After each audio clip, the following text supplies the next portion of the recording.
Hello, everybody. Happy International Women's Day. It actually was yesterday for those of us down under, but for those of you in the US, it's still International Women's Day. And I'm joined today by four powerful women, all in the spirit of collaboration, and I'm delighted that you're here.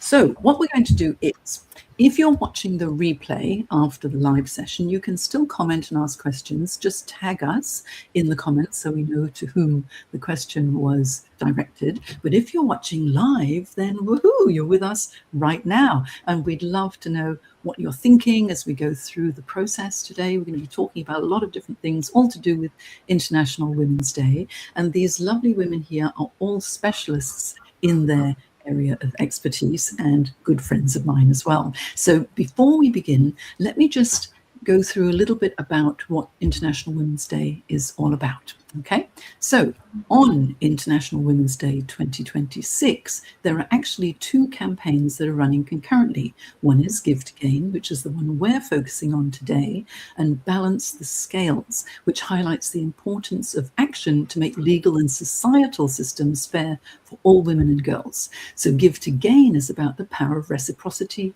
and support. When we give generously, opportunities for women actually increase. When women thrive, we all rise together, yes? So through our resources and time today, we are women supporting women, and I'm delighted to share International Women's Day with these four powerful women who have a spirit of generosity. We're all providing a free gift as a thank you as well for attending today, and the link to download these gifts will be on the screen soon. So now for our introductions. And what I want to do is just put on the screen this for you. Okay, I'm Jane Jackson. I help mid-career professionals to navigate their career crossroads with clarity and confidence. And also we have the lovely Lynette Johnston, who helps senior leaders turn quiet expertise into visible authority on LinkedIn for the AI era. We have Sigrid de Cast, who helps coaches and consultants gain global visibility, global collaborations, and clients consistently by using networking as a strategic system. Interesting, yes. Gillian Ballerin, who helps leaders with big brains and big hearts break through their communication barriers, turning doubt into applause and stories into strategy. And the wonderful Gillian Whitney. She makes it absolutely easy peasy for business professionals to turn their expertise into a published book. How good is that? These are amazing women. And I hope you're really going to enjoy everything that they have to say, and a little bit from me as well. So how about let's go around the room and find out where you are joining us from. Lynette, tell us, where are you? Kia ora, everyone. I'm in Dunedin in New Zealand. So very nice to be with you today, Jane. Thank you so much for organising this. You're very welcome. I'm so lucky to have you here. And what about Sigrid? Where are you? I'm in Brisbane, Australia, and it is very wet at this time. Very wet. We've been waiting for the rain for a long time, but now it's here. Well, thank you for joining us from Brisbane as well. Thank you, Lynette, for all the way over across the ditch in New Zealand. And what about Gina? Where are you? I'm here from not too far away from Sigrid, where it is equally as wet. We're worried about flooding near parts of our world, but I'm in the Sunshine Coast hinterland where things are extremely green at the moment. Oh, beautiful. And stay dry, Gina. And Gillian Whitney is joining us from a long, long way away from us. Where are you, Gillian? I am coming in from Texas in the United States. So I'm in Corpus Christi area, Texas. And it's been raining here too. So it doesn't matter where in the world you are. We all had rain today. So that's kind of fun. Okay. Keeps the world green and fresh and lovely. Okay. And so I haven't given you the link yet. So those of you who are watching, if you want to just check out the wonderful resources that we've all pulled together for you to support you in all aspects of your business and career, you can go to this link. And please do let us know where you're watching from as well, because we'd love to know. Okay, whether you're watching the replay or watching live, where are you in the world? Are you close to me? I'm in Sydney. Or are you in New Zealand, across Asia Pacific, in Europe? It's a bit late in Europe, or in the US. We'd love to know.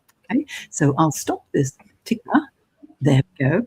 And I've got a number of questions I want to ask these lovely ladies. And so the first one is, what does International Women's Day mean to you? What does International Women's Day really mean to you? Can you kick us off, Lynette? Thank you very much. And yes, I'd just like to mention before I start this, that you can watch this also on YouTube if you are having trouble with the LinkedIn feed. I noticed that a couple of people in the comments, Jane, are mentioning that. So it is live streaming to YouTube. So please pop over there. International Women's Day. You know, when I was young, the options for women in terms of careers were very limited.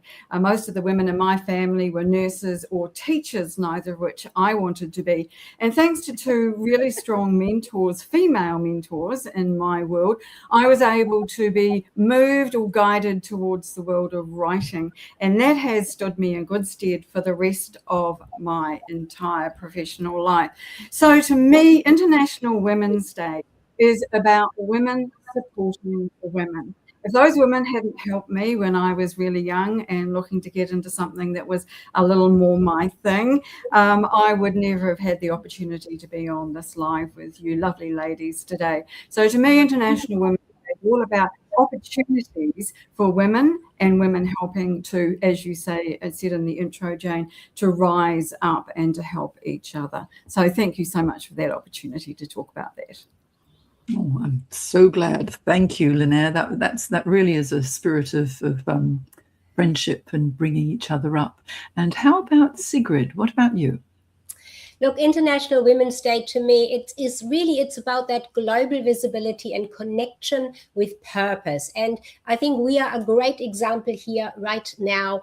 5 women all together. Jane, you brought us together, each from a different location around the world, and we are deepening our connections.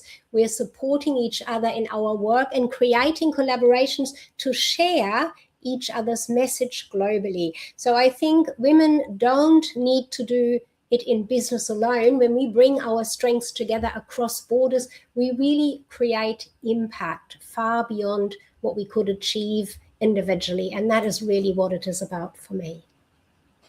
Yes, the impact that we can create when we're all together is just, it's huge, isn't it? And just being with all of you, I feel additional energy. And it's always nice to have someone to be able to bounce ideas off or say, help, I need a little bit of help. And bringing women together, and even more, everybody. I know we've got men as well as women who are watching today. So thank you, men, for being so supportive. I'm very impressed. But honestly, if we all really help each other, we certainly will be able to rise up. And what does International Women's Day mean to you, Gina? I'm going to take a bit of a different approach because that's kind of my thing. We shouldn't have to have International Women's Day, but the facts are that we do. According to a 2020 analysis by Oxfam of the unpaid and underpaid care work in the global inequality crisis, women's unpaid labor is worth $10.9 trillion every single year. To me, that is heartbreaking. It means that we give, but it also means that we gain a lot in exchange that is not financial. So to me, International Women's Day should be every single day. It's wonderful to have an excuse to get together with women that we love and women that we celebrate, women where we can hype each other. And just to be clear, that stat comes from the book, Hype Women, which is exactly what we're doing here today. International Women's Day is about making sure that we can be part of something bigger, something where we bring women together in collaboration, not in competition. And I think that should be every single day of the year. Oh, I 100% agree. We should celebrate each other every day, not just on one day. But what this one day does is it does create additional buzz and more awareness. Mm-hmm. And so if we are able to really focus and think, okay, what can we really do? Then it helps so much. And I'm glad that you flipped it on its head as well, because it's a conversation that we must keep having all the time. And what does International Women's Day mean to you, Gillian? So for me, it means reflecting upon who are the important women that have been in my life, because I think we stand on the shoulders of others. That's how we get here.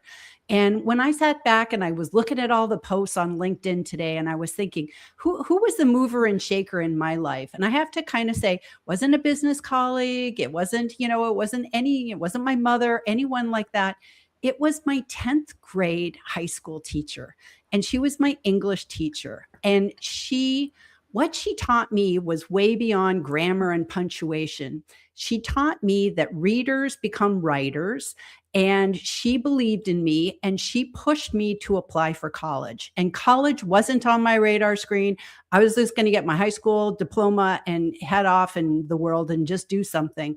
And she said, "You have it in you." And she took me under her wing, and she helped me, and she got me set up so that I could go to college. And I look at her now and I think, here I am. I'm a writer. I'm an author. All these things I've accomplished. I got my degree and done so much in my life, all because of a woman mentor who saw more in me than I saw in myself. So that's what it means to me, thinking about those people that mentored me in my life. That's so beautiful, so beautiful. And it really makes such a difference when you have a good mentor who helps you right from the beginning and gives you that little bit of spark. Yes?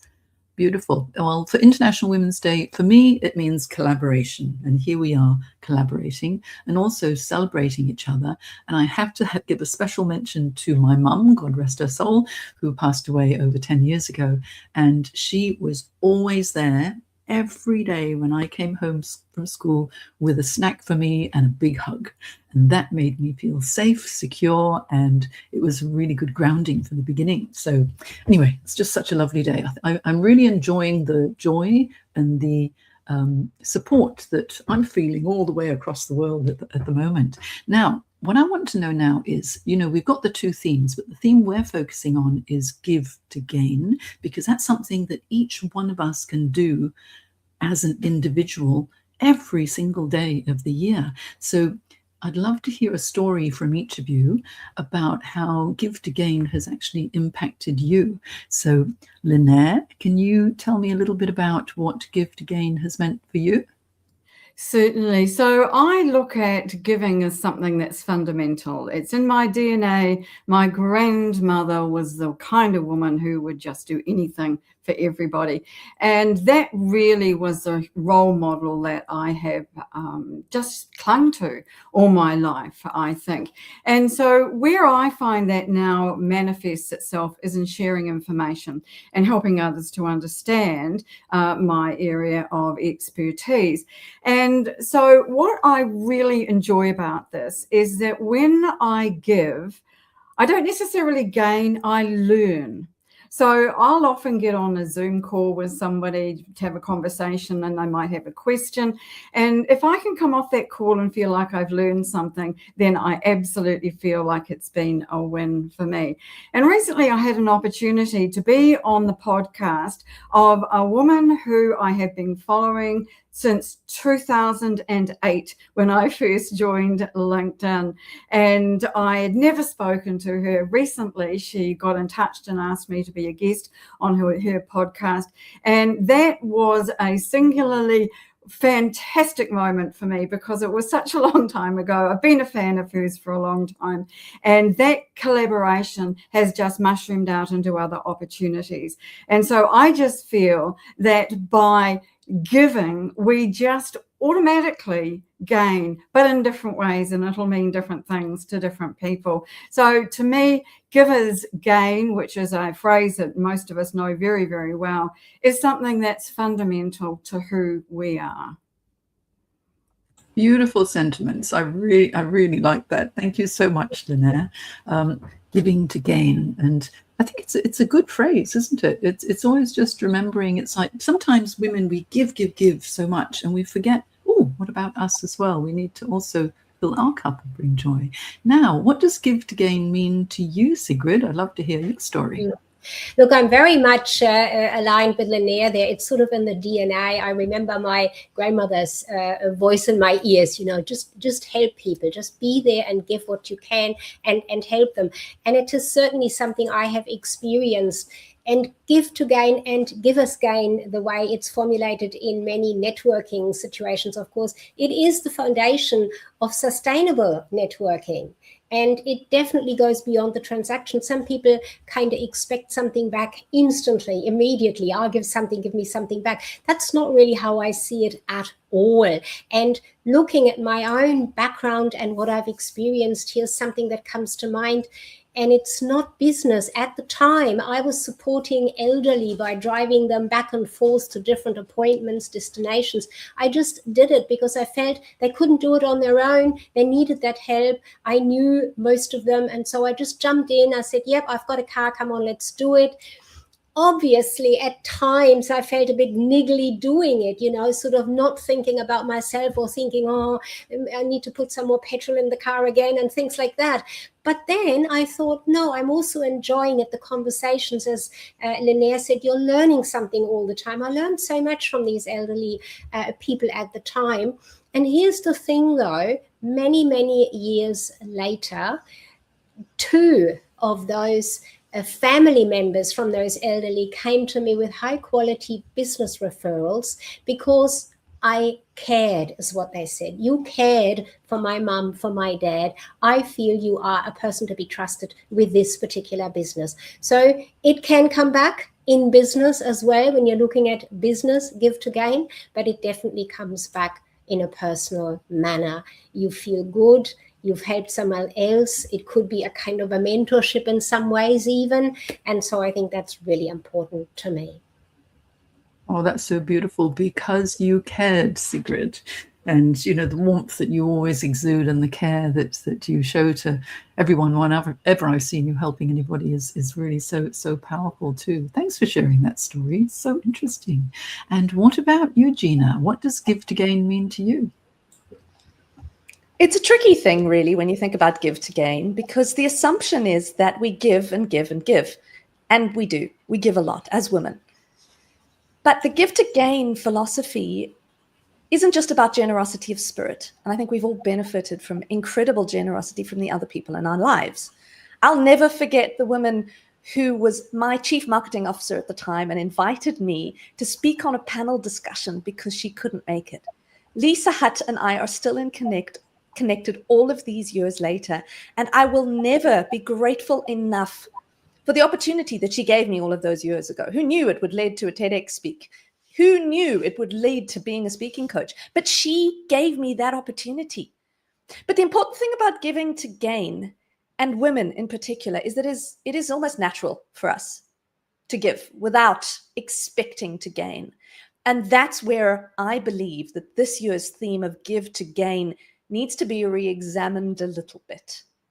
Instead of thinking about giving for the sake of giving and hoping that some gain will come back to us, I want to challenge women and men on this call to think, what if we expected to gain when we gave?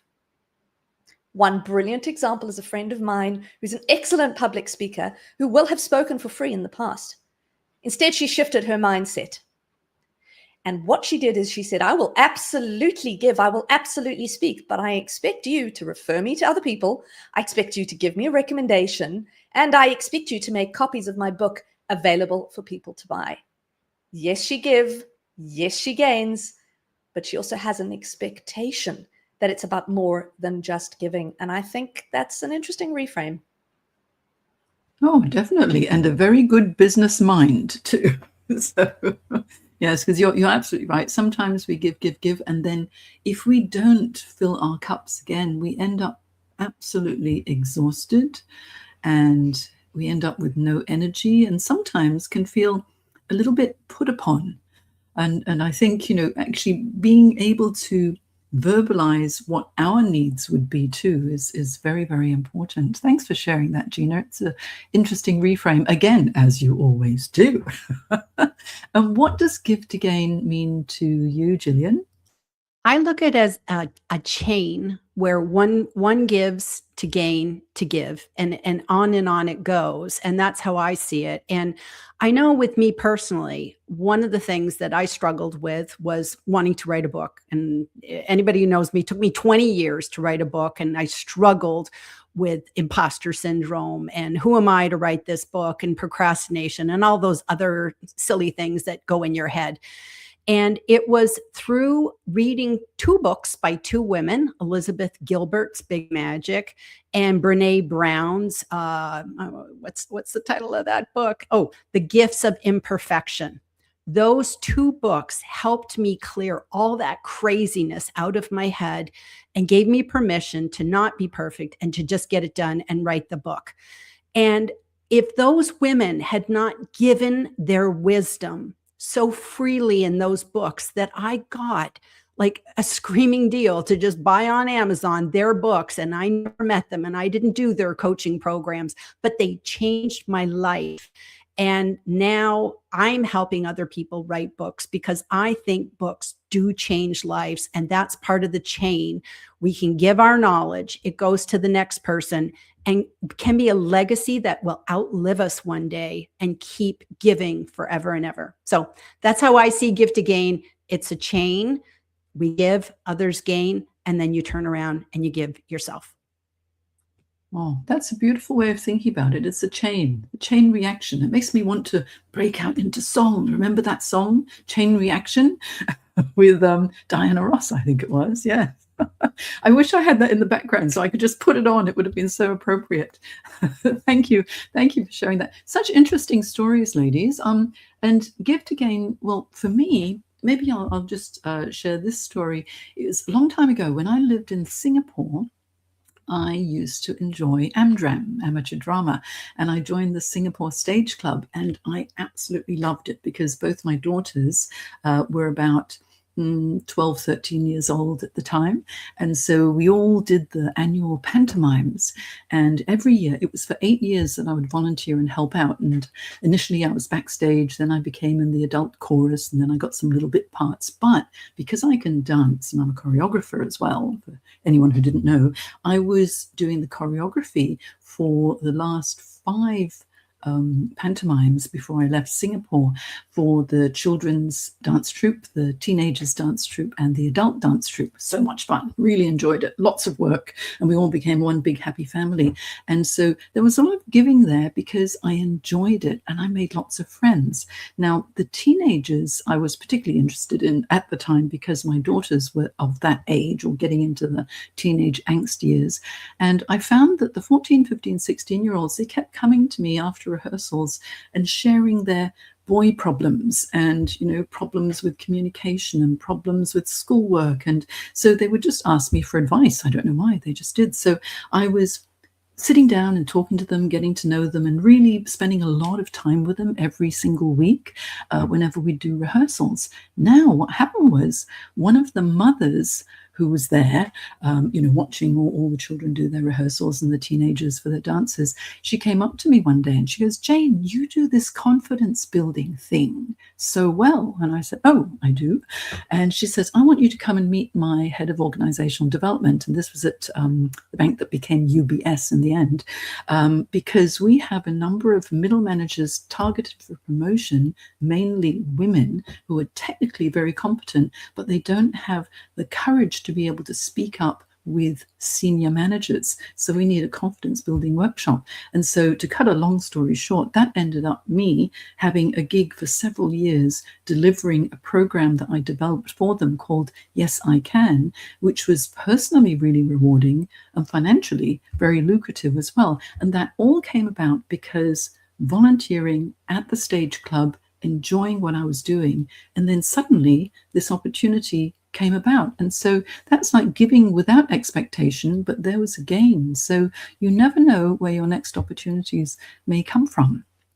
And I found that really interesting. Now, next thing that I would like to find out from each of you, because we've got amazing women here on this panel today, everybody. We've got Linaire, who is the LinkedIn expert, okay? We've got Sigrid, who is the networking guru.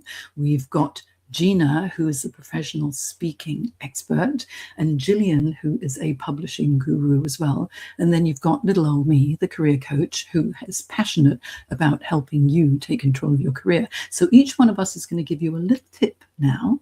And then after that, we will remind you to download our free resources, and then we'll open it up for a discussion. I haven't even had a look at all the comments yet, but we will. And if there are any questions, we can respond to them. Okay. So special tip, Linnea, kick us off.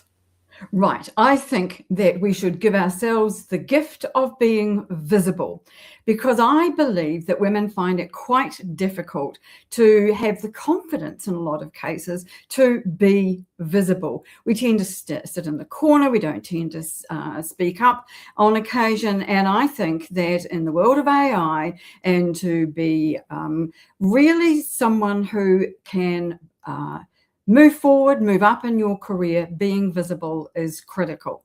AI is discovering people based on whether they are online. And if you want to be seen online and discovered by AI, you need to be visible. Naturally enough, I'm going to recommend the place to be visible is LinkedIn, of course. And if you are in a business situation, you're a founder, or you have, well, if you're any kind of business professional, really, you should have a great LinkedIn profile. It needs to be complete. You need to have a great photo of yourself, and you need to be building a network, because if you do that over time, you will be seen by fabulous ladies just like this, and opportunities will come your way. But if you cannot be found online, no opportunities will come your way. And I think that it could probably fairly be said that we are all here today thanks to being visible on LinkedIn. So if you're not sure what that looks like or how to go about that, make sure you're connected to me or follow me. I'd be very glad to help on this International Women's Day. And I definitely recommend everybody connect with Linnea, because you will learn so much. And just to show you, in case you don't know what her LinkedIn profile looks like, there you go. You go there and you will find Linnea. Okay. Now, what about Sigrid? What's your wonderful tip for us today? A lot of the things that Linnea has already said in some form, but what I really think is a great idea for women, particularly in business, is networking, to go out there networking. As Linnea said, networking, LinkedIn is networking, but I think a lot of people are not using it fully to the best advantage. So look at networking as actually a pillar of your marketing. It is a long-term trust and relationship building pillar, and it goes way beyond the immediate referral, looking at that to come back, because the return can be a massive distribution of your message, your visibility in places that you actually never thought to go into, and friendships that withstand discord and opposing beliefs. A little example, not about discord here, but just an example of long-term friendships. To this day, I'm connected to someone in Hong Kong I met in 2013. Now, she actually sent me masks in 2020, thinking that we were out of them over here in Australia. I mean, how wonderful. Just to think about that from her perspective, she had so many. So to this day, we still are in touch, and a message definitely on birthdays. So networking, connections can really go way beyond the business. Embrace it, and do embrace it as part of your marketing. Really look at it as one pillar and go into it with intent. That's my tip, looking at it from that perspective. And do make sure you download those gifts that we have. Jane's put it on the screen there. We have all put something in there that is valuable for you. Mine is a guest pass to the next networking event. Thanks, Jane. Oh, thank you so much for your wonderful tips. And networking is so important, because if we don't network, we end up being in a little bit of a little silo on our own. And whenever we expand our network, and especially with your networking events, Sigrid, that are global, the world is your oyster, isn't it? Now, what wonderful tip have we got from Gina now? Well, being the person who likes to challenge things, I thought rather than give you one tip, I'm going to give you several. So let's start with the first one. If you're getting feedback from people, it's easy to ask for feedback.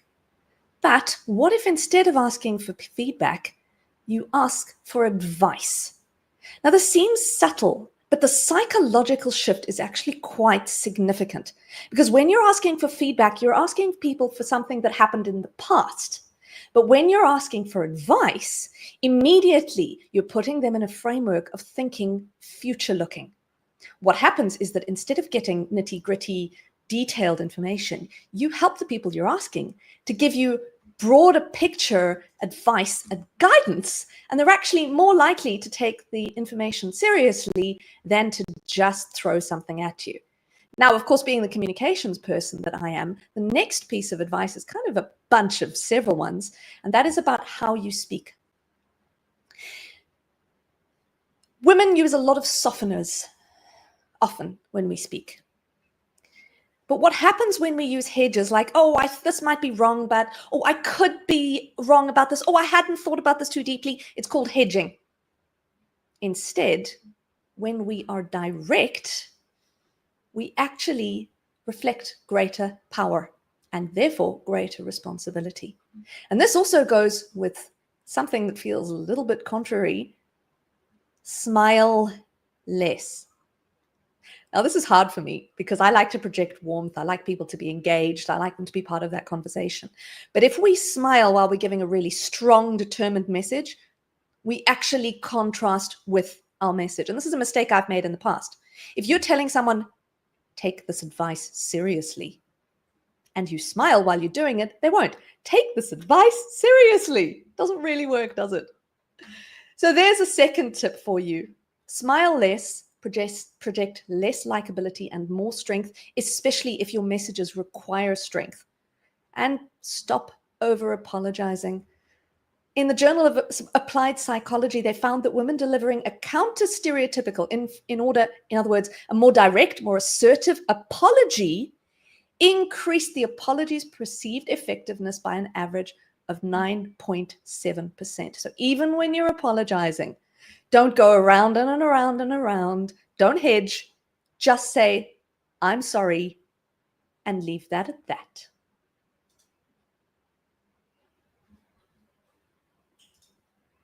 Oh, I was waiting for more.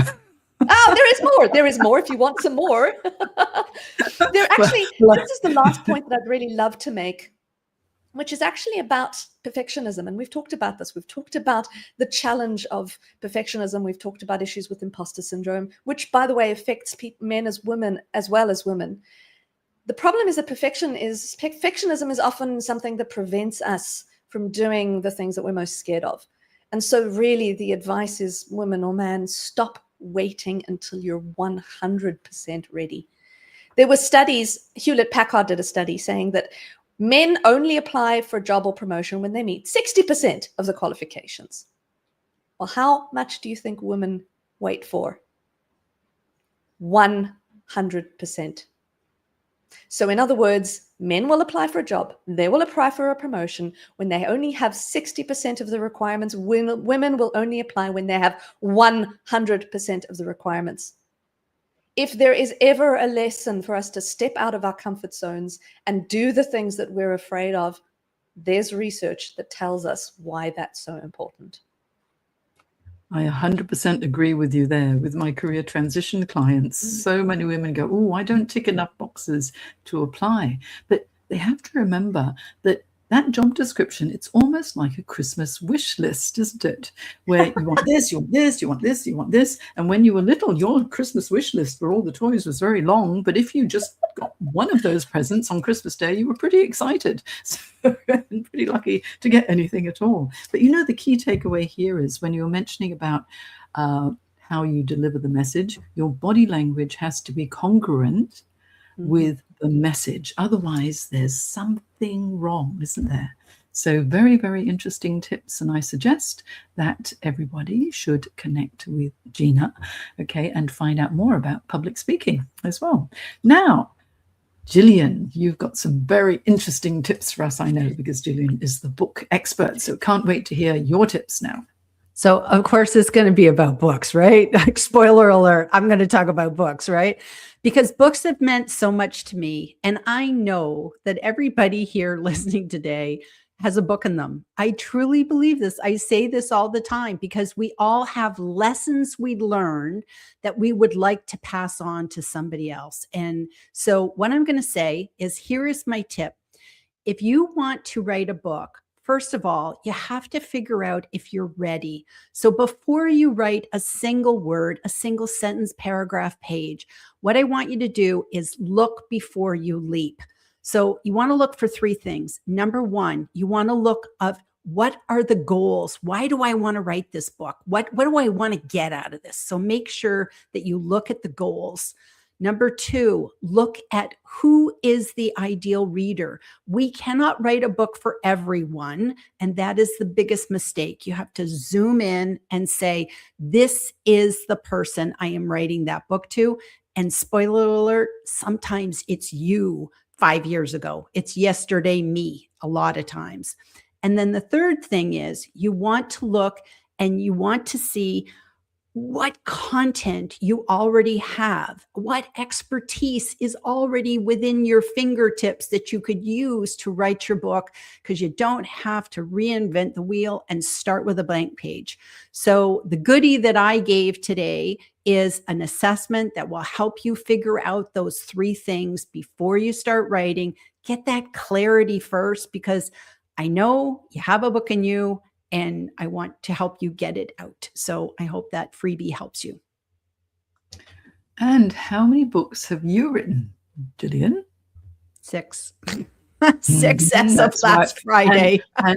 And the latest book, which was launched last week, woohoo, is, tell us about it.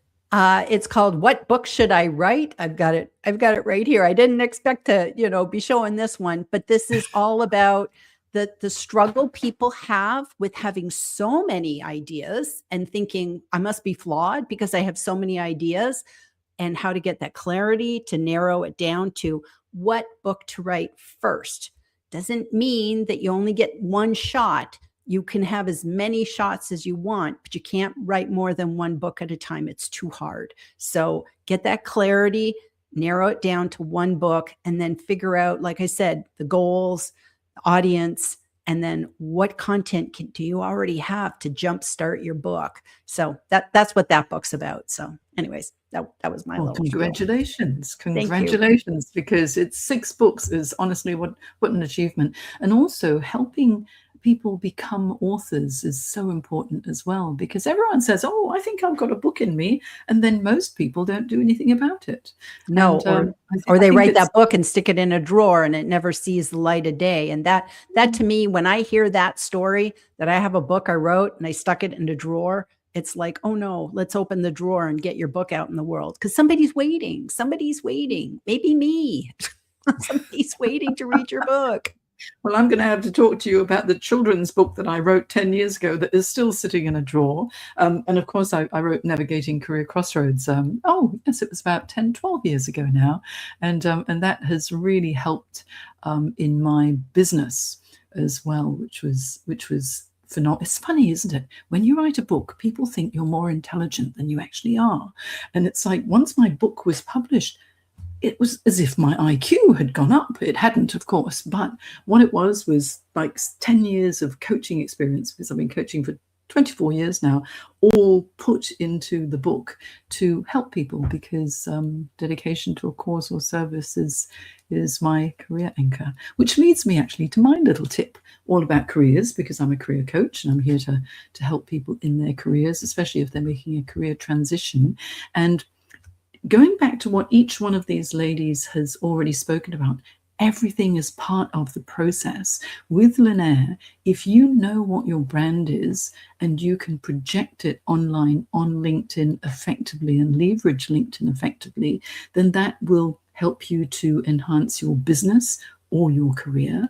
With Sigrid, with networking, it's so important to be able to connect with people and form authentic connections and really support each other. So that networking piece is important. With Gina, if you can't communicate your message clearly, so that people hear it and understand it and really absorb the essence of what you're trying to say, then you're going to be falling on deaf ears. And then with Gillian, if you've got expertise, you are probably sitting on a mine of gold, because what you've learned throughout your life, your career, your business, there will be something that you can impart that will help someone else. So that publishing piece is really important.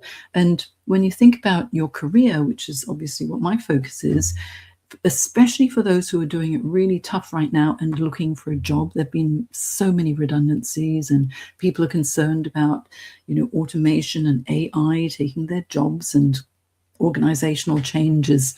Well, it's just standard. Change is constant. There will always be change. So we need to accept that, and we need to adapt to change.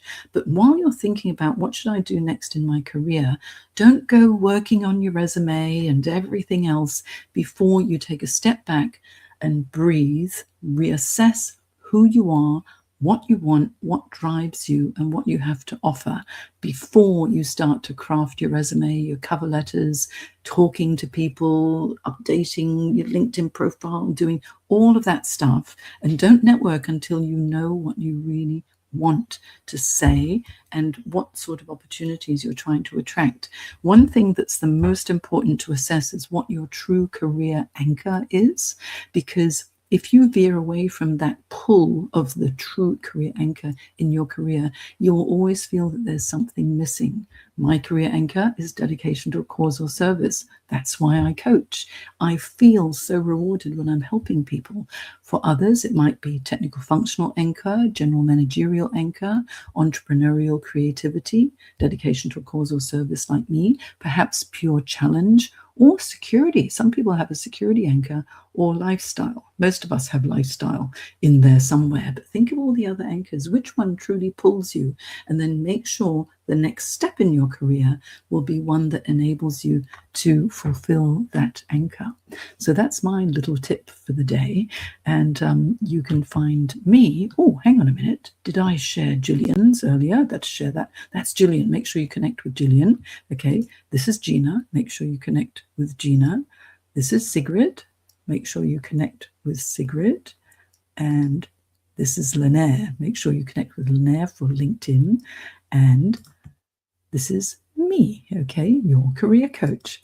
And so we've had a really good discussion so far, ladies, don't you think? Okay, we've got 15 minutes to go, and I can see that there are lots and lots of comments. There aren't any questions, but lots of hello and thank you, and yes, that resonates, and all that sort of thing. And thank you for sharing these great ideas. And like here, thank you so much, Val. And Sue personally found the process of writing a book a wonderful experience. And look, men supporting women. Felipe, thank you so much. How wonderful you are. And here's a question. Okay, should we go through and see if any other questions are coming up? Because if you're still watching and you do have any questions, now's the time to ask before we sign off. So Sue's asking, Gillian, I'm curious as to what you think about people starting their own name website and publishing there first before writing a book. Do you see this as a good stepping point or even end point with such a digital world that we can educate AI? Gillian, over to you. I think it's great to, first of all, everybody should go grab their domain with their name. So I have two websites. I have jillianwhitney.com and I have my Easy Peasy Books, which is my business, my LLC. And I like that because when you write a book, you can drive people back to your whatever domain you want to, both, whatever. I think it's really good. I use one as sort of like media, which is my books and guest appearances and things like that. That's the Gillian Whitney website. The other stuff is the business side of what I do. So I think it's great to have that. The only thing is I wouldn't have it stop me from writing a book. So, start writing your book. That's what I always tell people. Move forward, start writing your book, because there's going to be lulls where things are being in review and editing and back and forth and production. That's when you can be running around making the websites and all the other good stuff. So that would be my suggestion. Wonderful tips. So good. Now, each of you have also written a book. Linaire, tell us about your two books. Or was it 3 now? No, just 2. My first book was Linkability, 4 Powerful Strategies to Maximize Your LinkedIn Success. And I found that didn't give me a bigger IQ when I published it, Jane, but it did give me absolute credibility and authority, which was exactly what was needed. And it also allowed me to then reach out to Michelle J. Raymond in Sydney and suggest that she and I write the world's first book about LinkedIn company pages. And we're in the 2nd edition of this now. And Michelle has gone on to be recognized as the world's leader on company pages for LinkedIn. That was a really interesting exercise. And I've spoken about both of these with Julie on her own podcast. And I've found the process to be absolutely fascinating, both very different. But that wasn't the question. The question was about the book. So there we are, my 2 books there. Beautiful. Congratulations, Linaire. It's so nice to be in the presence of another author. And what about Sigrid? You've written a couple of books too.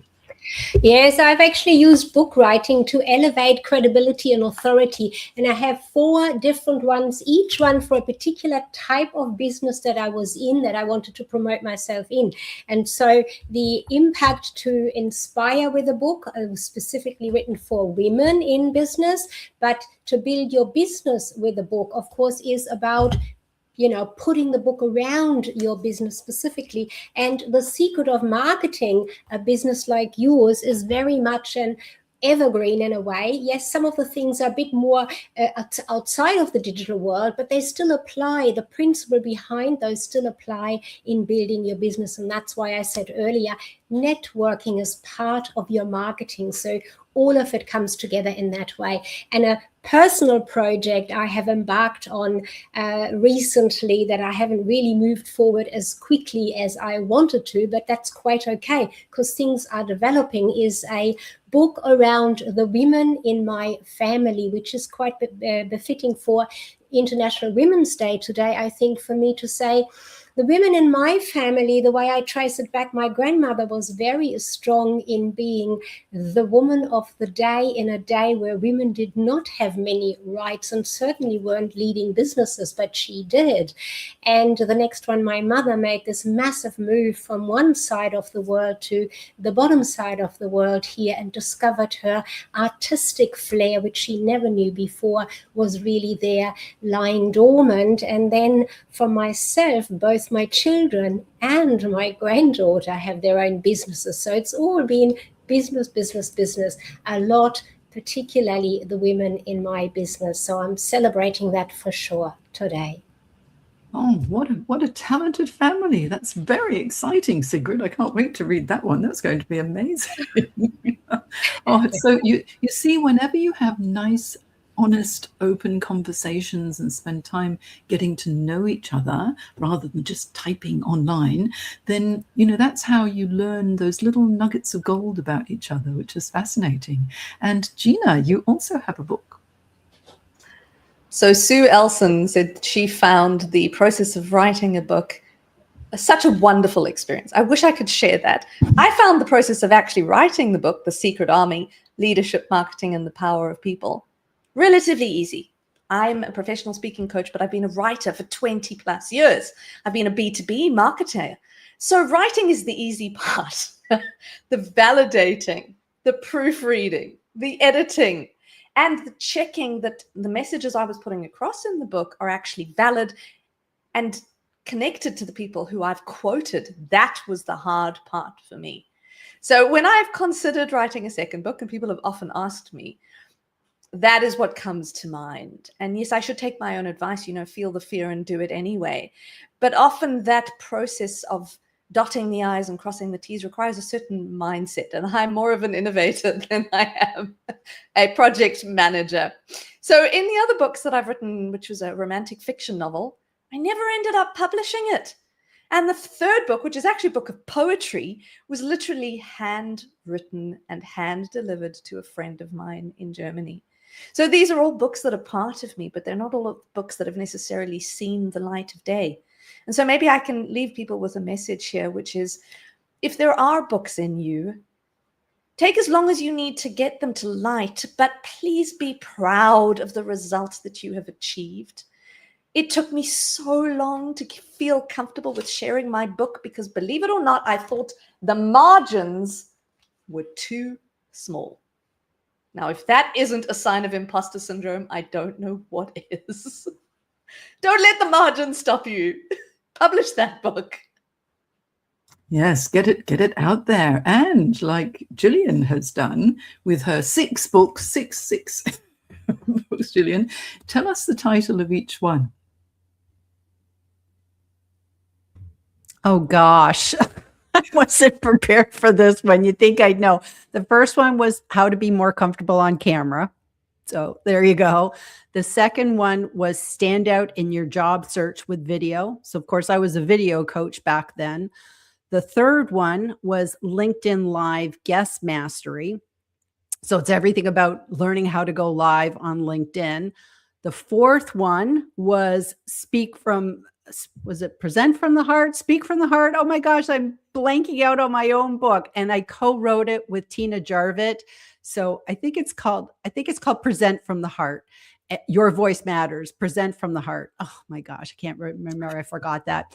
And then of course, then the fifth one was from expert to author, how to write your business book. And then the newest one is what book should I write? So there we go. Pop quiz. I failed terribly.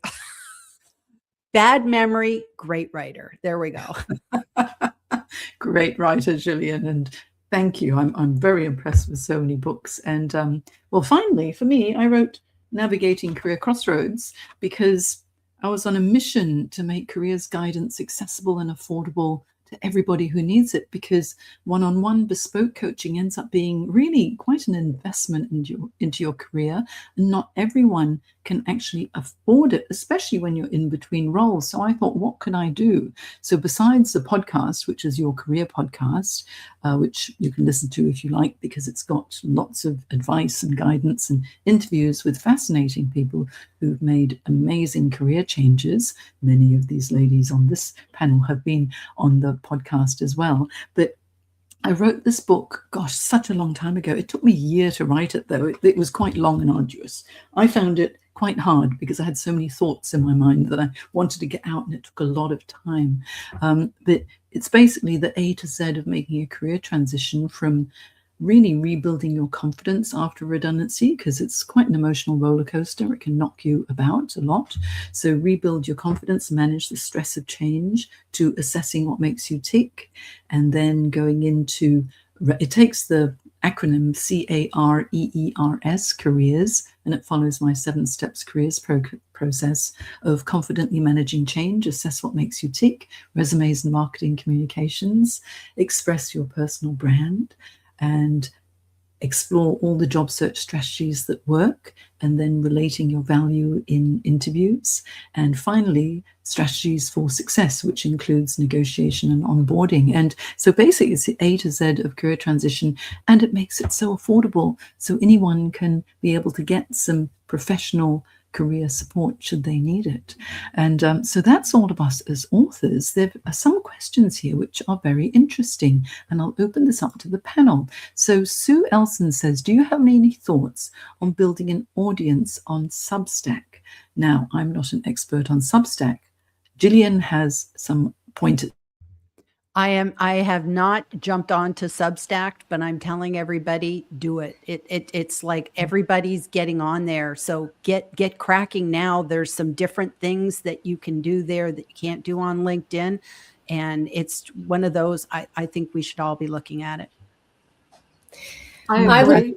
That's in a really important place to be going, particularly because it is on the increase. There are a lot more people moving there from different platforms now. It's also a semi-business platform, so it does make sense to increase your visibility there, particularly because it's all indexed by Google, and so you can be found by AI, and I think that that's really important right now. And Sigrid, I think you Yeah, excellent point there. thanks. I just wanted to jump in and say, look, whatever platform you choose, the key really is your audience there. So I haven't jumped onto Substack myself yet either.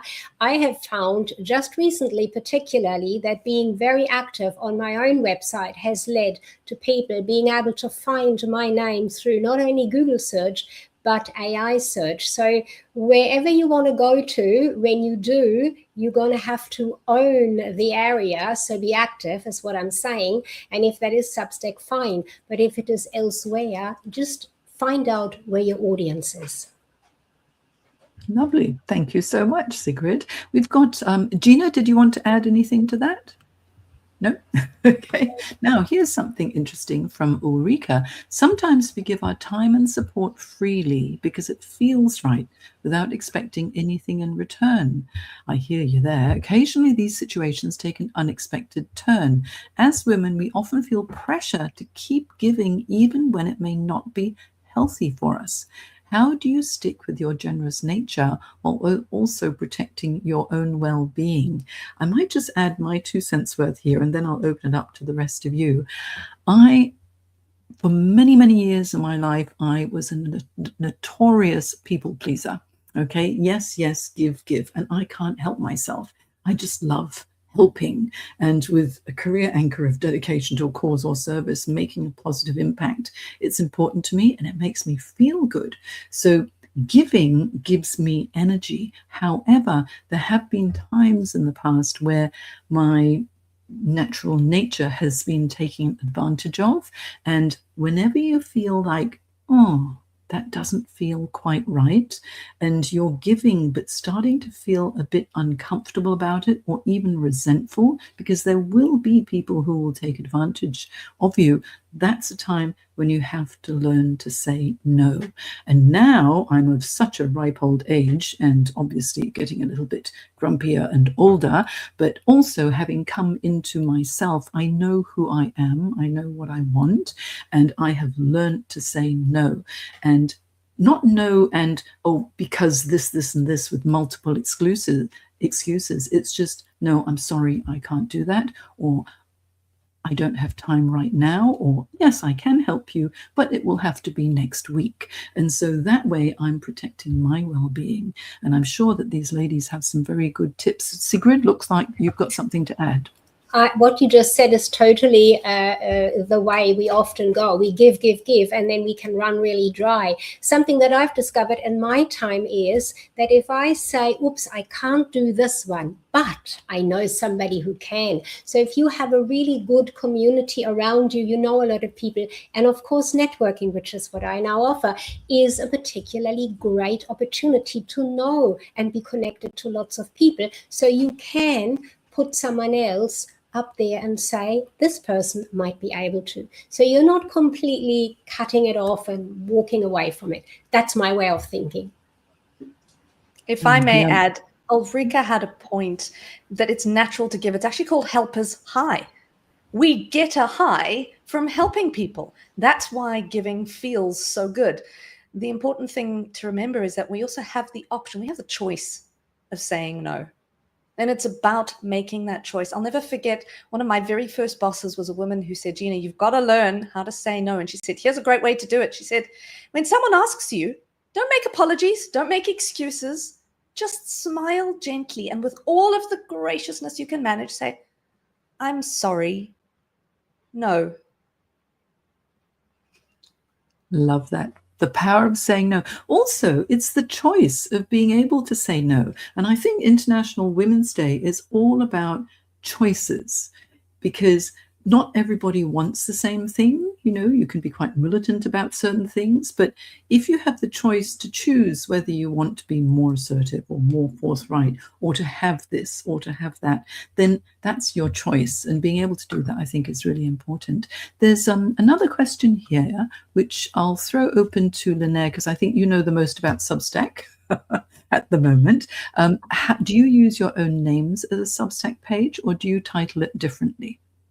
I use my own name, but I also tag on my business name to the end. So the reason for that is I want to be found by AI and in Google searches. And because I've got an unusual name, using it is an advantage for me. I see it as an asset.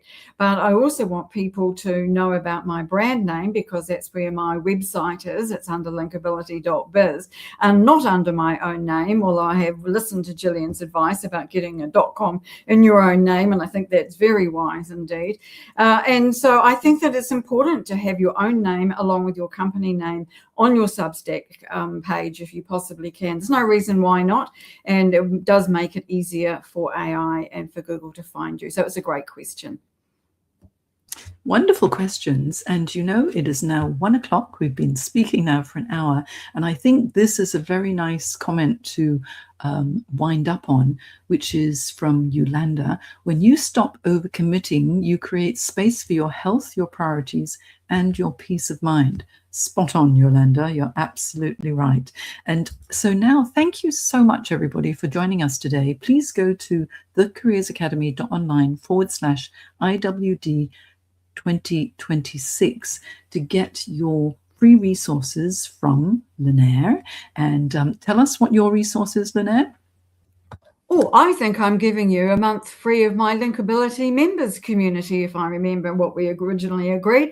And I would really invite anybody who wants to learn about visibility and LinkedIn to give us a try. All the ladies who are on the stage here today are members of my community, and we have so many wonderful leaders or experts and people in different areas all around the world. And it is the most amazing little community, and I absolutely love all the people who are in it. So thanks so much again, Jane, for putting this event on today. And please, anybody who'd like to try us out and see what we do in our community, it would be great to have you. Thank you. Thank you so much, Linaire. And Sigrid, what's your free resource for us? Oh, you're on mute. I was on mute. Here we are. I'm offering a free guest pass to my next Global Business Networking live online event. And you also get to download 3 fresh introduction templates, because it appears that often, particularly women, but men also, are a little hesitant to introduce themselves, especially live online. So there are templates that you can play with to get your introduction right for you. Beautiful. And what about you, Gina? Like Sigrid, I've got 2, bang for buck. The first one is a free chapter of my book, The Secret Army: Leadership, Marketing, and the Power of People, available to absolutely everyone. And then the second thing is for one person only. It is a private session with me, 45 minutes, to take away a lesson about your communication skills and what can actually make you a better speaker immediately. But there's only one session available. So catch the link, book the session. If you miss out, give me a message and we'll see what we can do. But please take an opportunity to do that. I guarantee that you might not know what's holding you back until you have that conversation that can actually help you reframe how you're communicating. And maybe there might be even some subtle changes that could change everything for you. Beautiful. And Gillian, what's your gift to everybody who has attended today?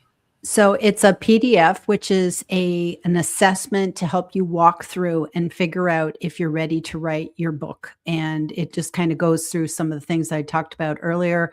It's a couple pages long, but I think it would be really helpful for you to just sit down with a cup of tea, cup of coffee, and go through and figure out if now is the time. Wonderful. I hope there'll be a lot more authors in the world too. And as for me, my freebie is a beautiful workbook for you that you can download, and it's called Prepare for the Year Ahead.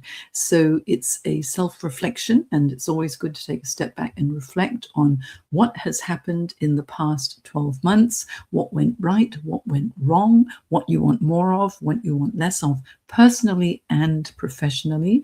And it sets you up with great clarity so you know what to do next in your life and career as well. So head over to this link, and I'd love to know what you think of the wonderful images that we have of each other on that link as well, because they're really, really very interesting, created by AI. And AI actually has hit the nail on the head for each of us. It's really captured our personalities and what we do as well.